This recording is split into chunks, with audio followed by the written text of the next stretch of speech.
Kemarin saya di India, ada salah seorang mufti. Mufti itu sudah hafal hadis, kemudian hafal ribuan hadis, dia pun hafal Al-Quran. Beliau adalah salah satu murid daripada muridnya Maulana Ilyas rahmatullahi. Dan hadirin, hanya kitab-kitab yang lama itu yang ada di India.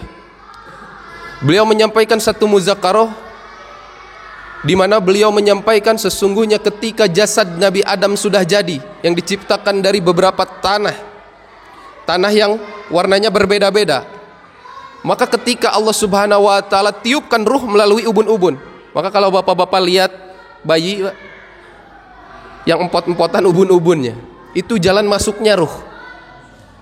Beliau sampaikan, Ibnu Abbas radhiyallahu anhu mengatakan bahwasanya ketika ruh akan dimasukkan ke dalam jasad Nabi Adam, maka ruh bertanya 3 kali, ya Allah, apakah aku harus masuk ke tempat gelap itu? Sampai 3 kali. Maka kemudian ruh itu setelah 3 kali bertanya, maka dia masuk secara terpaksa. Ulama mengatakan, hadirin yang mulia, seandainya ruh tersebut ketika diperintahkan masuk secara sukarela, maka ketika seseorang meninggal dunia, maka ruh itu akan sukarela keluar dari tubuhnya. Tapi karena masuknya dengan terpaksa, maka hadirin, keluarnya setiap ruh dari jasad begitu dahsyat susahnya, Pak. Pernah melihat orang sakaratul maut? Masya Allah, tersiksa hadirin. Karena apa? Saking susahnya keluarnya itu ruh. Para nabi merasakan, bagaimana ada nabi yang bersaksi bahwa ketika ruh akan keluar dari tubuh seperti halnya domba yang dikuliti hidup-hidup. Ada nabi yang berkata ketika ruh keluar dari tubuh seperti sayatan pedang, lebih daripada 70-80 sayatan pedang. Ajib, Pak. Karena apa? Karena ruh masuknya secara terpaksa. Nah hadirin yang muliakan Allah Subhanahu wa taala, kemudian ketika ruh setelah masuk secara sempurna, maka yang pertama kali diucapkan oleh Nabi Adam adalah Alhamdulillah.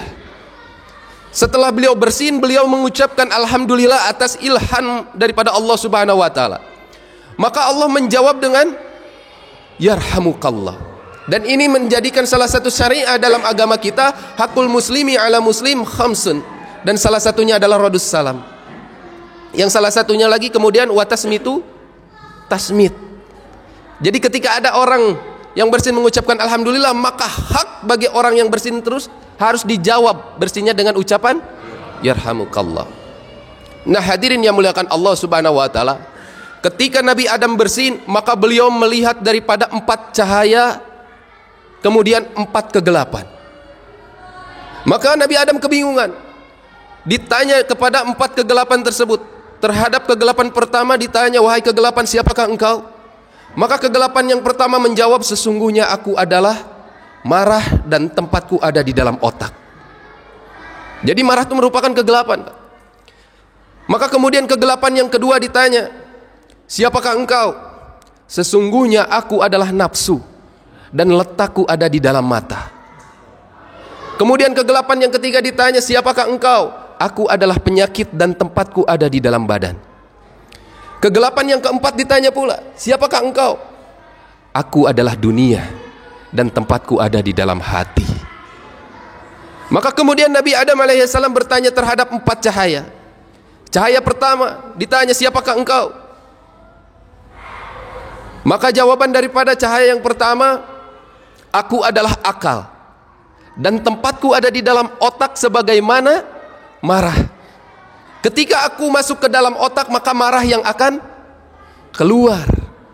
Jadi harus didahulukan akal. Lihat orang marah hadirin. Orang marah selalu kehilangan akalnya. Maka orang yang beriman ketika marah diharapkan menggunakan akal dengan sebaik-baiknya. Kemudian cahaya yang kedua ditanya, siapakah engkau? Aku adalah malu dan tempatku ada di dalam mata sebagaimana halnya nafsu. Jika aku masuk ke dalam mata, maka nafsu yang akan keluar. Maknanya tidak dalam satu tempat tidak bisa ada 2 sifat. Yang ketiga ditanya cahaya, wahai cahaya siapakah engkau? Aku adalah kesehatan dan tempatku ada di dalam badan. Ketika aku masuk ke dalam badan, maka penyakit yang akan keluar. Maknanya hadirin, kalau kesehatan masuk ke dalam badan, penyakit yang akan keluar. Kalau penyakit yang masuk ke dalam badan, apa yang akan keluar? Kesehatan. Nah, cahaya yang terakhir, yang keempat ditanya, siapakah engkau? Maka cahaya tersebut menjawab, aku adalah iman. Dan tempatku sebagaimana dunia, yaitu ada di dalam hati. Jika aku masuk ke dalam hati, maka dunia yang akan keluar. Nah, hadirin yang mulia, Allah tidak mengkehendaki bahwa dalam setiap hati manusia ada dua kecintaan. Yang ingin Allah adalah kecintaan mutlak terhadap Allah Subhanahu wa taala. Maka apa dalam ayat Al-Qur'an Allah sebutkan? Walam yabisu imanahum bizulmin. Jadi orang-orang yang beriman ini tidak mencampur adukan kezoliman dengan kesyirikan. Kezoliman di situ adalah kesyirikan. Apa jaminan Allah bagi orang yang tidak mencampur keadukan keimanan dengan keduniaan? Maka jaminannya adalah ketenangan. Ketenangan, Pak. Bapak-bapak merasakan nggak 3 hari tiba-tiba tenang? Sebelum keluar 3 hari masalah kerjaan dipikirkan, masalah istri, masalah anak. Tapi ketika keluar 3 hari, tiba-tiba semua perasaan itu Allah hilangkan. Jaminan Allah bagi orang yang belajar atas usaha iman, hatinya hanya akan benar-benar dipenuhi dengan iman. Jadi keraguan-keraguan tadi Allah hilangkan. Ini ajib, Pak. Bapak-bapak keluar 3 hari ini, hadirin yang mulia, bukan keluar main-main, bukan, Pak. Bisa jadi asbab tangisan bapak-bapak ketika keluar 3 hari. Ada di dunia ini beberapa orang mendapatkan hidayahnya Allah Subhanahu wa taala. Ini harus kita yakini, hadirin.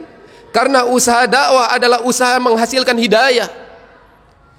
Dan usaha dakwah adalah pasti lebih daripada kepastian, hadirin. Jauh lebih pasti daripada sinar matahari pagi. Matahari terbit di pagi hari, tiba-tiba tidak bisa mengeluarkan sinarnya karena terhalangi oleh awan. Tapi usaha dakwah, barang siapa yang melangkah kakinya untuk dakwah, maka Allah jaminkan turun hidayah, terletak kepada kehendak Allah di mana turunkan itu hidayah. Harus yakini, Pak.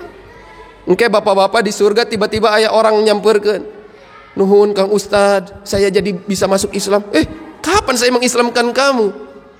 Kita nggak sadar, Pak. Ternyata asbab gerak kita menjadikan seseorang masuk agama Islam. Ini hidayah, hadirin. 4 perkara tentang hidayah kita nggak perlu tahu Allah memberikan hidayah kepada siapa saja.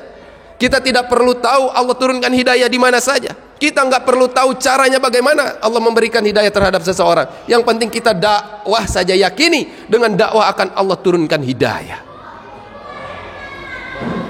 Hadirin yang muliakan Allah Subhanahu wa taala, di mana hidayah paling besar turunnya? Ibnu Abbas radhiyallahu anhu mengatakan hanya 2 tempat di atas muka bumi yang Allah jadikan tempat terbesar asbab tersebarnya hidayah seluruh alam. Yang pertama adalah masjid, yang kedua adalah rumahnya orang yang beriman. Kenapa masjid, hadirin? Karena masjid adalah sebaik-baiknya tempat. Tidak ada tempat yang paling dicintai oleh Allah selain masjid. Maka sekarang tanamkan oleh bapak-bapak dalam hati kita, dalam pikir kita, bahwa rumah saya bukan rumah yang ditempati istri saya. Rumah saya bukan rumah yang ditempati oleh anak saya. Tapi rumah saya adalah masjid, sebagaimana apa yang disampaikan oleh Rasulullah sallallahu alaihi wasallam, al-masjidu baitu kulli taqiyyin. Masjid ini adalah rumah setiap orang yang bertakwa.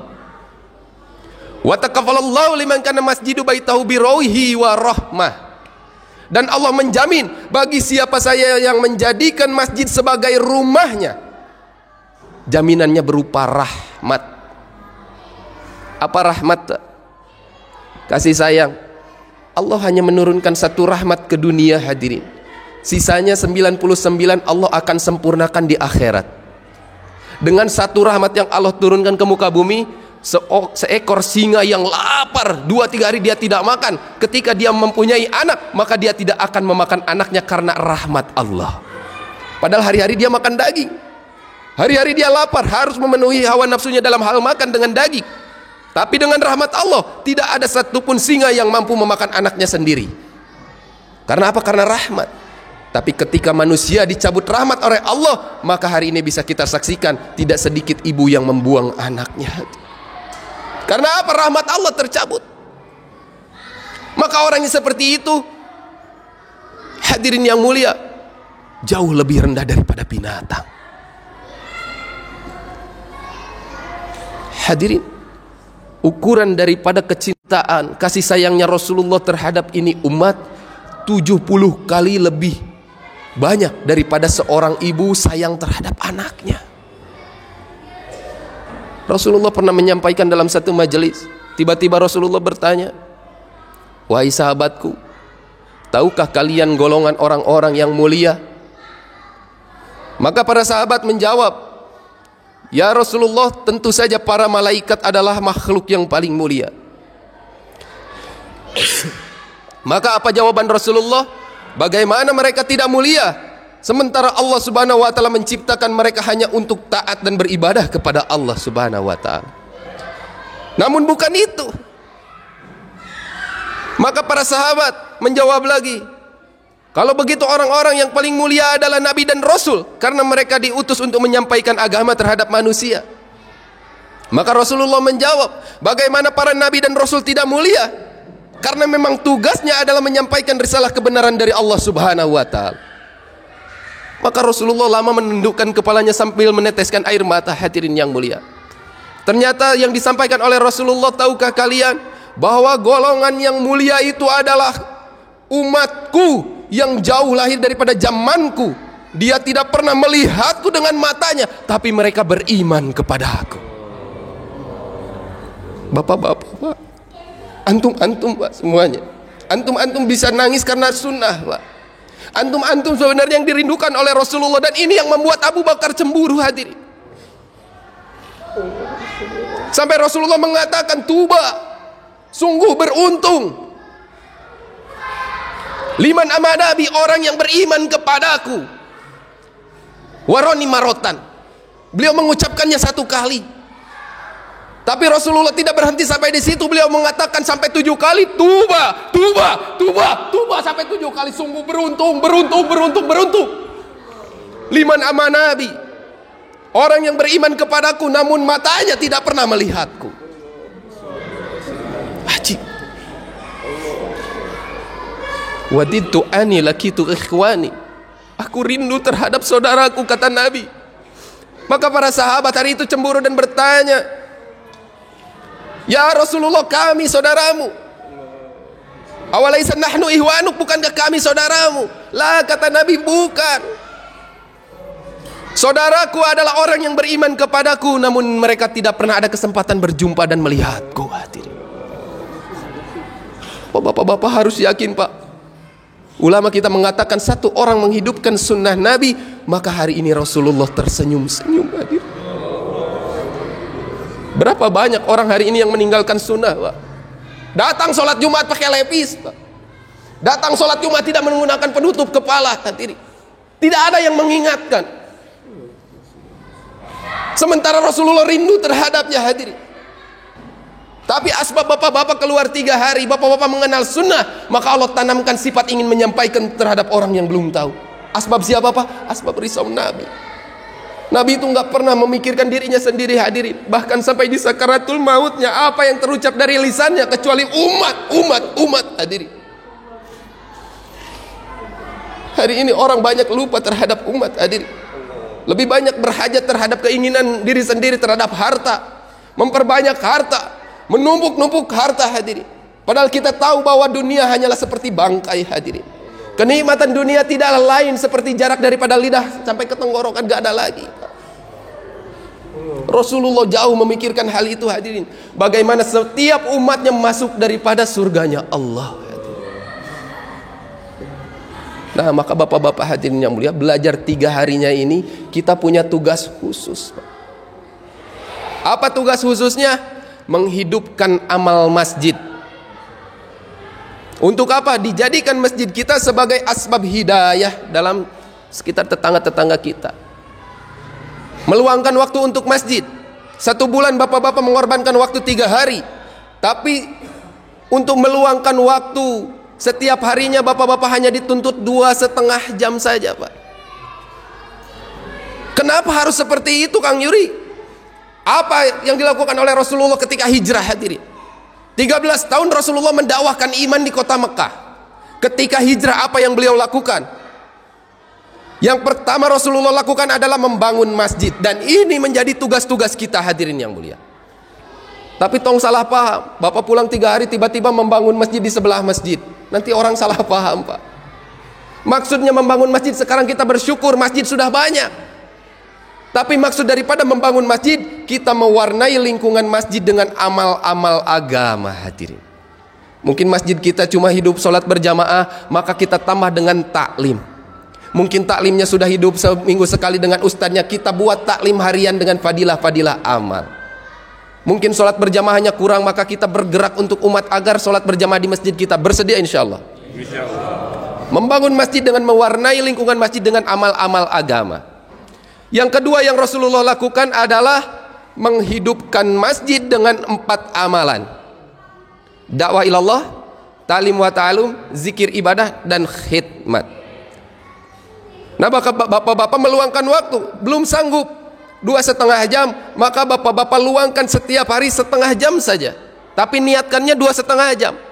Untuk mengawalinya 1/2 jam. Buat amalan khusus di masjid kita dengan amalan apa saja yang bapak-bapak bisa lakukan. Mau baca Al-Quran, mau taklim, dengan niat dihadiahkan semuanya untuk umat. Barang siapa yang menghadiahkan amalan untuk umat, maka Allah akan cukupi daripada keinginan-keinginannya. 1/2 jam berat nggak, Pak? Enggak. Cari waktu khusus di mana bapak-bapak enggak sibuk. Luangkan waktu 1/2 jam. Saya akan baca Al-Quran 1/2 jam, niatkan untuk umat, berikan kepada umat, apalagi terhadap orang-orang yang kita benci, orang-orang yang pernah membenci kita, berikan daripada amalan-amalan kita. 1/2 jam saja, Pak. Hari ini kita sudah terbiasa memberikan waktu sisa untuk Allah. Sibuk kerja, sholat diakhir-akhirkan, dengan perasaan saya bangga sudah sholat, padahal hakikatnya dia telah memberikan waktu sisa kepada Allah. Dia membaca Al-Quran setiap hari, tapi membaca Al-Qurannya karena atas keinginan hawa nafsunya. Ada waktu luang dia buka mushaf Al-Quran, tidak ada waktu luang dia tidak membuka Al-Quran. Waktunya hanya sesuai keinginannya. Maka orang yang seperti ini bagus, tapi dia memberikan waktu sisa kepada Allah. Maka orang yang paling baik adalah menistiqomahkan waktu sebagaimana istiqomahnya dia sholat. Dia punya niat dalam hatinya, saya akan membaca Al-Quran setiap hari setelah selesai sholat. Saya niat, ya Allah, 5 ayat setiap hari. Melatih diri kita, berjanji kepada Allah, walaupun apapun yang terjadi, ketika saya membaca Al-Quran, dunia datang, saya akan tolak, saya akan utamakan ini. Maka orang yang seperti ini yang akan diistiqomahkan dalam satu amalan. Jadi jangan pernah terbiasa memberikan waktu sisa buat Allah. Mujahadah, hadirin. Maka begitu pun meluangkan waktu untuk masjid, cari waktu yang tidak terganggu dengan kegiatan-kegiatan kita, khususkan semuanya untuk agama. Bersedia insyaallah. Nah, hadirin yang muliakan Allah Subhanahu wa taala, apa jaminan bagi orang yang menghidupkan amal-amal masjid? Yang pertama, rezekinya datang dari arah yang tidak disangka-sangka. Orang yang beriman, hadirin, menggunakan akalnya untuk melihat kebesaran Allah. Orang kafir menggunakan akalnya untuk melihat kebesaran dunia. Orang yang beriman menggunakan akalnya, 1 ditambah 1 bukan 2, 1 dikurangi 1 bukan 0. Tapi orang yang beriman ketika melihat hitungan 1 dikurangi 1, maka dia jawab 10.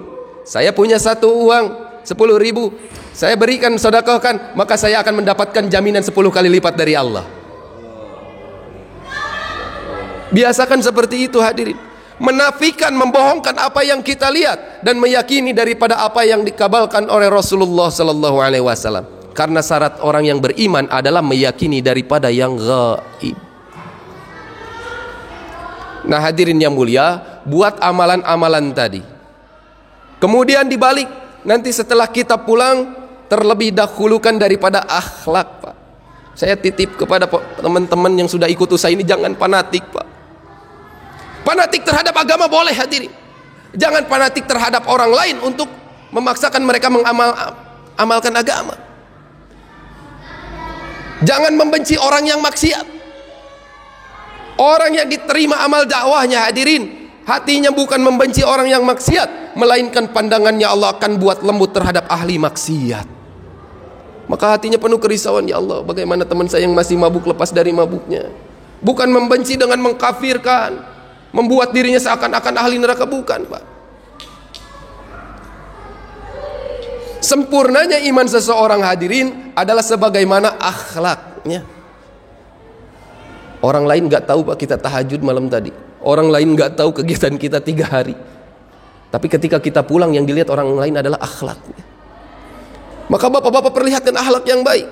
Jangan sampai kita pulang 3 hari, kita menjadi momok yang menakutkan di keluarga kita, terutama di istri kita, Pak. Apa ini, suami saya keluar 3 hari jadi kasar seperti ini?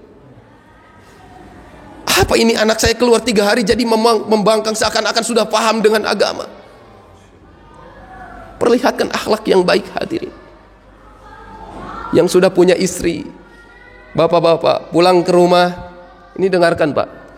Takaran iman sampai disejajarkan dengan perlakuan yang baik terhadap wanita, hadirin. Akmalul mu'minin, sempurnanya iman seseorang, ternyata letaknya apa, hadirin yang mulia? Yang paling baik akhlaknya, kata Nabi. Dan Nabi katakan sebaik-baiknya kalian adalah orang yang paling baik terhadap istrinya. Itu dalam satu hadis rangkaian seperti itu, hadirin. Maka nanti bapak-bapak pulang menjadi orang yang lebih lembut terhadap istri. Uang yang ada di saku kita gunakan, Pak. Cari anggur yang terbaik, cari buah yang terbaik. Ulang momen-momen jahiliyah pacaran kita dulu, hadirin. Sempurnakan dalam kehidupan pernikahan. Buat lagi masa pacaran, hadirin. Wah, saya punya nyisanya ini cuma 2.000, tapi cukup untuk 2 butir anggur. Pulang beli anggur. Assalamualaikum. Pulang ke rumah jangan langsung ke rumah. Sunnahnya adalah datang kepada masjid, sholat sunnah tahiyatul masjid, doakan dulu umat, baru pulang ke rumah. Bersedia insyaallah? Jangan langsung masuk rumah, gunakan adab rumah. Assalamualaikum, sholawat dulu. Jangan langsung masuk. Ketika istri sudah menjawab, baru nanti terkesan, Masya Allah, apa yang berubah terhadap suami saya? Maka ketika berhadapan dengan istri, luapkan kerinduan selama 3 hari terhadap istri. Ambil tangannya, cium keningnya, minta maaf. Mungkin selama ini kita terlalu banyak kepada dosa terhadap istri kita. Mungkin kita sering membentaknya. Mungkin selama ini kita tidak pernah jadi contoh yang baik. Wahai istriku, maafin saya. Selama perkawinan kita, saya belum pernah membahagiakan kamu. Saya sering memberikan beban, memberatkan lagi dengan anak, tidak pernah mencukupi daripada nafkah. Maafkan saya. Saya demi Allah berjanji akan menjadi suami yang jauh lebih baik hari ini. Izinkan saya membuat sesuatu yang romantis, sebagaimana Rasulullah romantisnya dengan Aisyah. Apa-apaan sih ini? Apa-apaan sih? Walaupun canggung paksa, perintahkan buka mulutnya, maka suapin dengan anggur tadi. Maka kelembutan tangan antum hadirin bersamaan masuknya 1 butir anggur akan menjadi asbab hidayah terhadap istri kita. Apalagi kalau setiap hari nyuapin istri. Ambil pekerjaan apa yang paling berat dilakukan oleh istri. Kita nggak biasa cuci baju, pulang nanti biasakan cuci baju. Kalau nggak sanggup mencucikan semuanya, cuci untuk kita sendiri. Mah, tangan mama itu terlalu kasar karena sering lama nyuci. Ini gara-gara papa, gara-gara ayah nggak pernah mencucikan baju, tangan mama jadi kasar. Tapi ini tangan yang akan menjadi saksi di akhiratnya Allah. Izinkan sekarang tangan saya sama-sama kapalan seperti tangan mama. Ambil semua pekerjaan. Kira-kira istri senang nggak, Pak? Senang. Perlakukan istri dengan mulia. Sehingga hadirin yang mulia, terjadinya dialog indah yang seperti itu dilihat oleh anak-anak kita, maka ini pun akan menjadi asbab hidayah untuk anak kita. Maka tiba-tiba bulan depan, Pak, keluarnya jangan 3 hari atuh, 40 hari. 3 hari aja kayak pengantin baru pulang, apalagi 40 hari. Masya Allah. Buat keindahan, hadirin. Jangan seperti mayat. Seperti mayat yang tidak dikuburkan. 1-2 hari, biasa saja, lebih dari 3 hari wujudnya mulai berubah, mulai mengembang. Itu mayat yang corona Pak, kalau nggak dikuburkan wujudnya menakutkan setelah 3-4 hari. 1 minggu tidak dikuburkan maka akan mengeluarkan bau busuk dan belatung-belatung akan keluar. Mulai telinganya copot, hidungnya copot, matanya keluar, menjadi racun daripada orang-orang yang sekitarnya. Kalau akhlak kita buruk, nggak jauh kita sama mayat Pak. Akan jadi menakutkan di keluarga kita, akan jadi menakutkan di tetangga kita. Jangan. Begitu pula nanti bapak-bapak jadi seakan-akan tawon Pak. Jadi tawon itu kalau pindah kemana-mana selalu membawa kebaikan hadirin. Kalau tawon hadirin disediakan jutaan sampah, dalam tempat itu ada satu saja bunga yang tumbuh, maka tawon hanya akan menghampiri 1 bunga hadirin. Tapi kalau bapak-bapak jadi lalat, walaupun lalat diberikan jutaan taman bunga, di taman tersebut ada 1 tong sampah, maka lalat hanya akan menghampiri daripada sampah. Mau jadi tawon, mau jadi lalat? Tawon. Tetangga kita buruk, kiri kanan buruk, tetap kita menjadi tawon datang, menyebarkan kebaikan-kebaikan. Datang silaturahmi, bawa bingkisan ke tetangga kita, kepada ahli masjid. Perlihatkan dakwah dengan ikramul muslimin, memuliakan saudara muslim tanpa melihat siapa dirinya. Mau itu harakahnya ini, mau ini, jangan dilihat. Itu adalah saudara saya sebagaimana umatnya Rasulullah sallallahu alaihi wasallam. Bersedia insyaallah. Nah hadirin yang muliakan Allah subhanahu wa ta'ala, pegang erat-erat usaha dakwah ini Pak. Bapak-bapak ini adalah yang mahal Pak. Bapak-bapak ini mulia hadirin. Tidak ada satupun manusia yang tidak mulia ketika dia mengamalkan agama hadirin. Walaupun awalnya dulu kita sebelum hijrah ada dalam kubangan kemaksiatan, ada dalam kubangan dunia hadirin, tapi antum tetap mulia. Sebagaimana permata yang jatuh kepada kotoran, maka dia tetap akan menjadi permata, bukan kotoran. Allah angkat dengan asbab keluarnya 3 hari, maka permata akan tetap menjadi permata. Bapak-bapak mulia, mahal. Pegang usaha dakwah ini erat-erat. Bersedia insyaallah. Jangan sampai masalah ibadah mendahului pentingnya daripada dakwah. Oh, teu bisa tuh ibadah heula. Sebelum sholat, dakwah heula, sholat heula. Dakwah dulu, makanya ada azan. Sebelum zakat fitrah, ada dakwah dulu atau langsung zakat? Dakwah dulu. Dikasih tahu syariahnya semuanya. Maka tanamkan yang terpenting dalam diri kita sebelum halnya kita melaksanakan ibadah, dakwah. Bersedia insyaallah? Karena ajib ini Pak, pahala dakwah itu. Ada salah seorang sahabat Nabi yang dia melakukan satu amalan masjid setiap harinya. Beliau meluangkan waktunya selalu berada di pojok kanan saf paling depan. Dan ternyata hadirin yang mulia, ketika para sahabat berlomba-lomba mendekatkan rumahnya kepada Masjid Nabawi, hari itu dia justru menjauhkan rumahnya daripada Masjid Nabawi. Terdengar kabarnya kepada Rasulullah, maka disampaikan ada seorang sahabat menjauhkan rumahnya daripada masjid. Panggil oleh Nabi, kenapa engkau menjauhkan rumahmu daripada masjid? Maka sesungguhnya ya Rasulullah, aku telah mendengar hadis daripada engkau bahwasanya setiap langkah ke masjid Allah akan memperhitungkannya. Maka aku membuat rumah yang paling jauh. Dalam satu riwayat mendekati pintu gerbang Madinah, jadi paling jauh, paling ujung.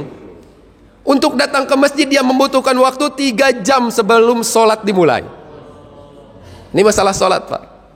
Bapak-bapak sekarang jadi da'i, untuk sholat jangan mendengar dulu azan, sebelum azan sudah jalan ke masjid. Ini sahabat hadirin yang mulia, 3 jam sudah ada di saf paling depan, di pojok paling kanan. Bapak bayangkan ketika sholat subuh dia datang jam berapa ke masjid? Kalau perjalanannya 3 jam. Sehingga Rasulullah selalu rindu hadirin. Namun tiba-tiba ketika satu majelis, sahabat tersebut tidak ada di saf paling depan. Para sahabat hari itu tidak ada yang faham, tidak ada yang risau terhadap salah satu sahabat yang tidak ada. Ini pentingnya ketika kita menjadi imam, bukan hanya memimpin sholat berjamaah, tapi sebelum dan sesudah sholat berjamaah, kewajiban imam adalah memperhatikan makmumnya. Maknanya bapak-bapak pulang akan menjadi imam di rumah tangga, dan di masjid pun suatu saat ketika diperintahkan jadi imam harus mau. Maka perhatikan setiap makmumnya. Maka Rasulullah waktu itu bertanya, kemana salah seorang sahabatku? Para sahabat menjawab tidak tahu. Setelah sholat subuh dilakukan, maka ditanya lagi oleh sahabat, adakah yang tahu rumahnya? Beberapa sahabat tahu, maka diantarkan. Rasulullah dan para sahabat melakukan perjalanan 3 jam sampai tiba ke rumahnya ketika waktu duha.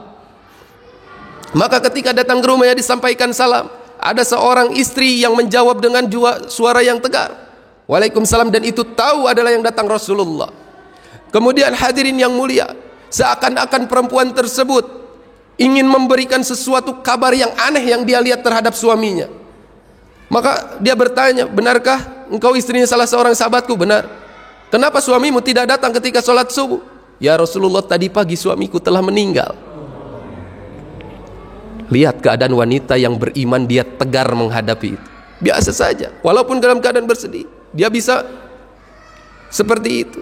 Suamiku sudah meninggal.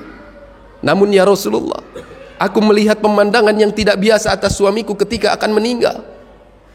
Rasulullah paham apa yang akan disampaikannya, namun ini pelajaran bagi para sahabat yang mengikuti Nabi. Maka disampaikan apa yang terjadi ketika sakaratul maut suamimu. Maka istri dari salah seorang sahabat tadi mengatakan, sesungguhnya ketika beliau sebelum mengucapkan la ilaha illallah Muhammadur Rasulullah, beliau mengucapkan, kenapa tidak yang jauh? Kenapa tidak yang jauh? Kenapa tidak yang jauh? Dengan perasaan yang seakan-akan menyesal, beliau mengucapkan. Kemudian diikuti perkataan yang kedua, kenapa saya tidak berikan yang baru? Kenapa tidak yang baru? Kenapa tidak yang baru? Kemudian beliau pun mengatakan, kenapa tidak semuanya? Kenapa tidak semuanya? Kenapa tidak semuanya? Rasulullah paham. Maka Rasulullah menyampaikan, sesungguhnya sahabatku, Allah buka hijabnya di sakaratul maut, Allah tampakkan di mana posisi surga dia dan di mana letak dirinya. Jadi diperlihatkan surganya, Pak. Ketika suamimu berkata kenapa tidak yang jauh, karena Allah lihatkan setiap langkah pahalanya menuju masjid. Jadi setiap langkahnya Allah tampakkan pahalanya, sehingga orang di sakaratul maut dia menyesal, kenapa langkah saya tidak lebih jauh, kenapa rumah saya tidak lebih jauh lagi, ternyata pahalanya besar sekali. Ini orang sudah di dalam surga tapi lebih menyesal lagi, hadirin. Maka yang kedua, kenapa tidak yang baru? Ternyata sahabat tersebut ketika akan sholat subuh dalam keadaan dingin, dia menggunakan 2 pakaian.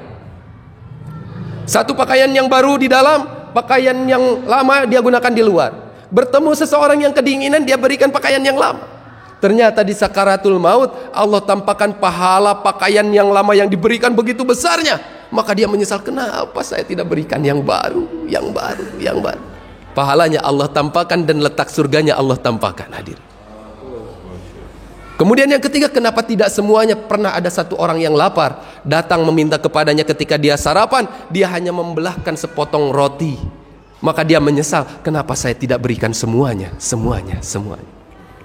Nah hadirin yang mulia, maknanya ulama kita sampaikan, ini pahala ibadah Allah tampakkan seperti itu, Pak. Kenapa hari itu tidak ditampakkan pahala dakwah? Karena akan tidak kuat, Pak, saking besarnya pahala dakwah. Maka bapak-bapak harus benar-benar, Pak, dalam dakwah. Bersedia insya Allah? Sekarang bapak-bapak ini bukan lagi da'i-da'i biasa, Pak. Tapi sebagaimana Rasul sudah menjadi utusan-utusan. Karena di mana tidak ada lagi nabi yang akan turun hadirin di akhir zaman, melainkan tugas kenabian ada di pundak bapak-bapak semuanya. Hidupkan amal masjid, dakwah dengan akhlak. Yang terakhir hadirin yang mulia, segala sesuatu kita dalam beramal harus punya ilmu, Pak. Harus punya guru. Begitu pula dalam usaha dakwah. Dalam madhab, dalam manhaj, kita sudah punya imam, Pak. Dengan 4 imam besar, siapapun bapak-bapak yang ikuti, maka Allah akan berikan, mereka akan berhujah kelak di hari kiamat atas ibadah yang kita lakukan. Begitu pula dengan dakwah, kita harus punya guru. Nah, untuk menyambungkan daripada sanad guru ini, bapak-bapak meluangkan waktu setiap minggunya hadir di markas. Luangkan waktunya, minimal 1 bulan 1 kali hadir saja. Agar apa? Agar tidak putus sanad. Kelak di akhirat akan ada yang menjamin kita, guru-guru kita. Jadi jangan sampai kita dakwah mengikuti hawa nafsu kita. Bersedia insyaallah? Subhanallah wa bihamdi, subhanakallahumma wa bihamdika, asyhadu an la ilaha illa anta, astaghfiruka wa atubu ilaik.